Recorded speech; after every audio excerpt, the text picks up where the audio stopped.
Welcome to Zwide Media. If you're new to this channel, please subscribe. Don't forget to like, comment, and share.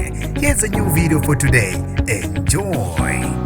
Uthukuthele uyaveva uKhuzani ngesenzo sawe ngumsakazo uKhoze FM uNgizwe mchunu sokubuyisela umnikelo ngesikhathi enikela kudlule ubaba kaNgizwe emkhalisa. Nginibingelele ngiphinde nginamukele kuphina kuphi lanibula khona le video. Mangoqala sijoyine leli khasi wamwelekile igama lami usibonga konke wakandwando Mothanda ungangibiza intatheli ka-YouTube. Ngicela usilandele ku Instagram @zwide_media. Owayengumsakazi uKhoze FM uNgizwe mchunu uthukuthele wanqaba umnikelo ka5,000 obuvela kuKhuzani Mpungoso bomkhalisa ngokudlulelwa nguyise emhlabeni. Ofihlwe ngempela sonto eyedlule emzini wakhe emabhuqweni enkandla emva kokugula isikhathi. Umthombo oputuzela iphephandaba iSolezwe uthe ingxabano kaNgizwe kanye noKhuzani ishube kakhulu njengoba uKhuzani ekhathazekile. Oputuzele umthombo weSolezwe uthe ingxabano kaKhuzani noNgizwe isishube kakhulu. Abantu abaningi ke sebekhathazekile ngayo. Uqhube wathi abantu abaningi abebezwelana noNgizwe bebethumela umnikelo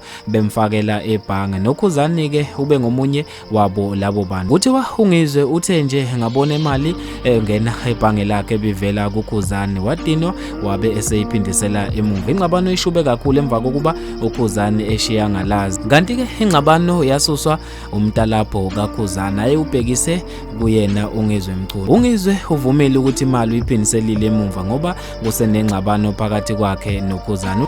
Uthe impela uKhuzani besefana nendodana yakhe njengoba uphile isikhathi eside naye kodwa ke waphatheka kakhulu uma eseneka amahlazo akhe ezweni. Uthe lo mfana wangethuka wangibiza ngomthakathi wethuka amakhosikazi ami nomuze kababa wonke. Umama wami wakhala izinyembezi ngenxa yalento yalomfana. Ngijikisile imali engu5,000 ngabe sengifaka no100 ngaphezulu kuze ingangcozuleki nangephutha. Imali enjalo ibizwa ngendlakubi ngoba ayihlambulukile. Ubaba angamane angcwatshe ngesaka kunokuthi ngithathe into enjalo kuqhuba yena uNgizwe. Ugcine esekhushukela umoya uNgizwe emva kokuthetha ecingweni. Ebuza uKhuzani ngalolu daba ucele ungaphawuli kakhulu njengoba ehlonipha umchunu ongasekho kanye nomndeni. Uthe ngicela ukudlulisa ukukhalisana nomndeni wakamchunu ngomkhuhlane obavelele. Mayelana nomnikele ngawudlulisa angifisa ukukhuluma ngawo edlangalaleni. Bafethu ke lezi indaba ishiya abantu abaningi behlukane phakathi. Ngizofisa ukwazi